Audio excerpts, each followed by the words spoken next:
everyone, welcome to back my channel. I hope everyone is having a wonderful day. Before starting the video, please go ahead and hit the subscribe button. At Society, Summer tells Chance he's right. I am jealous of Claire. She wants to be mature and gracious about the whole thing, but she hates that Claire gets to see Harrison as much as she does. Chance thinks this is about Kyle too. Summer knows it's pathetic, and she's sorry. It's not fair to him. Chance is glad she's finally being honest with herself and with him. But where do they go from here? Summer tells Chance he's right. She hasn't been feeling her feelings or processed any of this. She asks if he feels this way when he sees Abby with Devin and Dom. Chance says it stings a bit, but it's not jealousy. He was hoping Summer was further along in the healing process too. He knows this isn't easy, but for you, it feels like there's more to it. Summer says she's tired, but Chance urges her to admit the hard stuff and not back away. Summer insists she needs some time to process. He wonders how long this would take given it's been going on for a while now. It's been long enough now. I can't keep going on with the way things have been. Summer agrees that Chance deserves answers, but she doesn't have any. Chance wants to talk it out, but she wants to go say goodnight to Harrison. Chance understands, but he still doesn't think they should leave it this way. Summer insists they need to process, and then they can discuss it. Chance wants to discuss it now. What she feels for Kyle isn't going away. She'll have to deal with it on her own. He steps away to take a call about her mother's case, and Summer leaves. At Sharon's place, Phyllis questions if it's a good idea for her and Nick to leave right now when they're close to finding the person who almost killed them. She supposes she could text them with updates. She worries that London is a quick train ride to Paris, and they could wind up in danger. Nick agrees they should cancel for now. Sharon also agrees they can go to London when this is all over and make it a true family trip. Phyllis thinks they're close. Sharon says whoever they are will face justice. Phyllis suggests they try to find him themselves.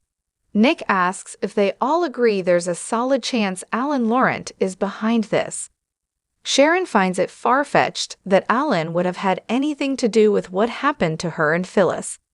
Nick points out he has a degree in psychology and a connection to that clinic in Paris. It's a haluva coincidence. Sharon says he barely knows her and doesn't know Phyllis at all. Phyllis agrees it's random. Nick argues that he did hypnosis on Sharon. They go over how competent he seemed.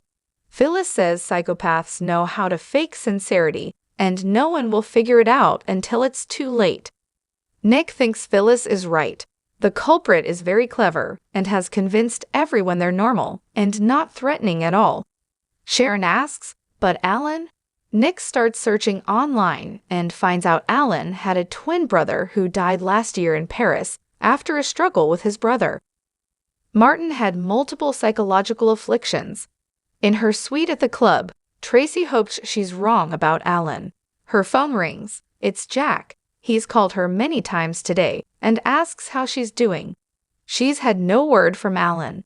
Jack urges her to get some rest. They disconnect and Tracy exhales. In the jazz lounge, Jack puts his phone away and notices Ashley walk in. He greets her with a hug, and she mutters about Diane turning their home into a construction zone.